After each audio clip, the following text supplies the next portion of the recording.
a highly anticipated debate at the prestigious Oxford Union, pitting Indian and Pakistani perspectives against each other, has collapsed into a messy public feud filled with accusations of deliberate sabotage, last-minute withdrawals, and outright lies. What was supposed to be a rigorous intellectual exchange on India's security policy towards Pakistan has instead become a bizarre saga of he said, she said, played out on social media for the world to see. The debate scheduled for November 27 was on the provocative topic. This house believes that Sindh's response to Pakistan is a populist strategy sold as security policy. But just hours before it was set to begin, the event was abruptly cancelled, and the finger-pointing started almost immediately. The Pakistan High Commission in London was first out of the gate, releasing a statement that painted a picture of an Indian side that got cold feet. They claimed that the original high-profile Indian speakers, which included former Army Chief General Naravan and politician Subramanian Swamy, had withdrawn, and that their replacements also backed out at the 11th hour. The High Commission framed this as a walkover, suggesting the Indian delegation lacked the confidence to defend their country's policies in a neutral, intellectual setting. But that narrative was swiftly and forcefully challenged by J Sai Deepak, a prominent Indian lawyer who was set to lead the charge for the Indian side. In a detailed and fiery account on X, formerly Twitter, Deepak laid out a completely different version of events, accusing the Pakistani side of a calculated gambit to avoid the debate altogether. According to Deepak,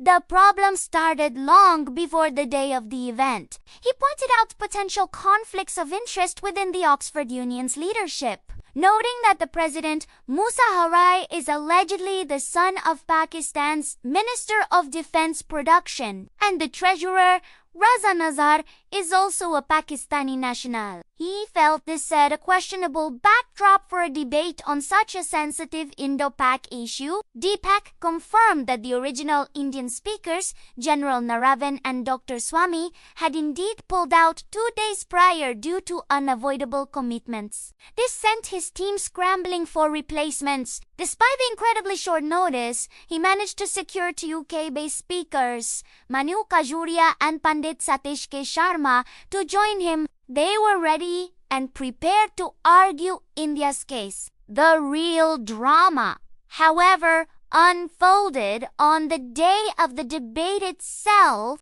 Deepak recounted receiving a call at 3:13 p.m. informing him that the Pakistani delegation, which included high-profile figures like former Foreign Minister Hina Robani Kar and Defense Minister Khwaja Mohammad As, had not yet even landed in London. This was just a few hours before the debate was scheduled to start in Oxford. Given this information and the logistical impossibility of the Pakistani team making it in time, the Indian team decided to abandon their journey to Oxford. Why travel all that way for a debate that clearly wasn't going to happen? But here's where the story takes a truly farcical turn. Deepak claims that shortly after he received confirmation that the Pakistani delegation had, in fact, already landed and was comfortably checked into a hotel in Oxford. They were in the city, but had allegedly led the organizers to believe they were still in transit. This revelation led Deepak to unleash a blistering critique. He accused the Pakistani team of deserting the battlefield even before the battle begins,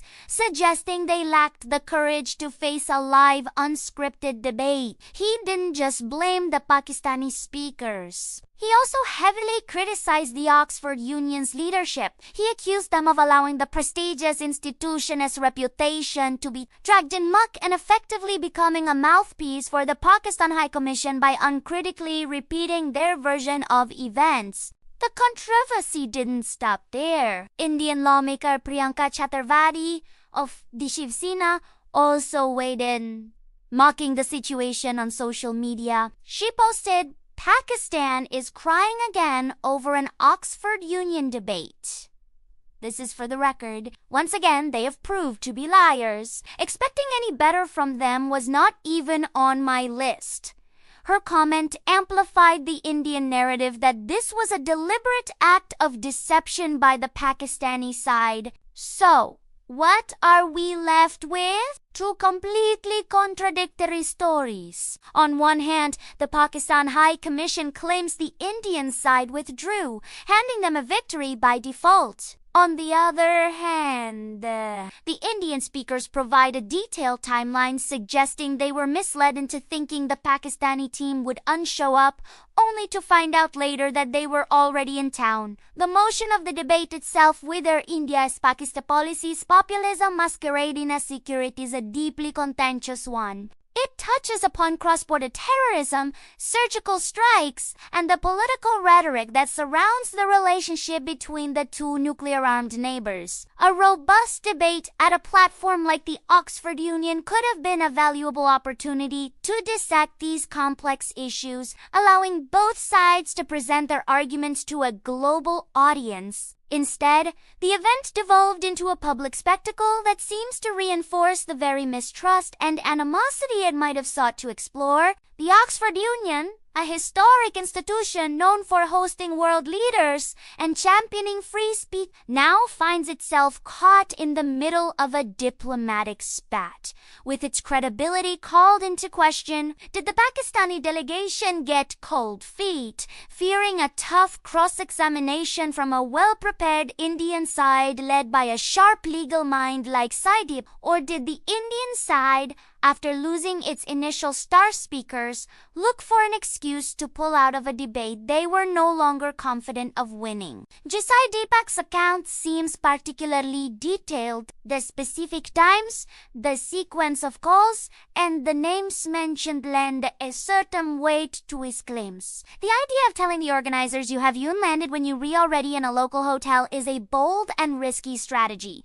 If true, it suggests a pre-planned move to scuttle the debate while simultaneously blaming the other side. This would be a classic case of trying to win the public relations battle when you are unwilling to fight the actual intellectual one. Conversely, the Pakistani statement is broad and lacks the specific details provided by. It simply states the Indian delegation withdrew at the last minute.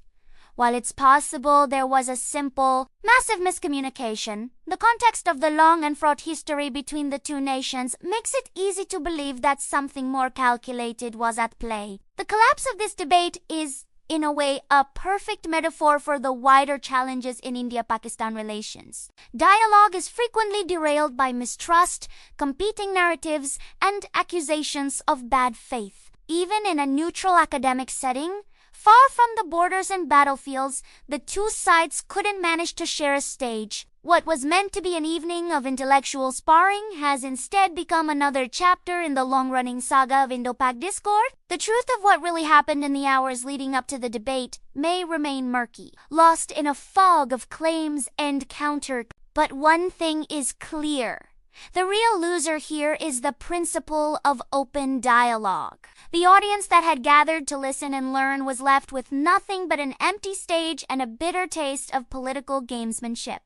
So, who do you believe? Was this a Pakistani gambit, as J Sai Deepak alleges, or did the Indian side genuinely get cold feet? Let us know your thoughts in the comments below. This story is still developing, and we'll be sure to bring you any updates as they come. Thanks for watching, and if you found this breakdown helpful, do not forget to like this video and subscribe to the channel for more in-depth analysis of major global events.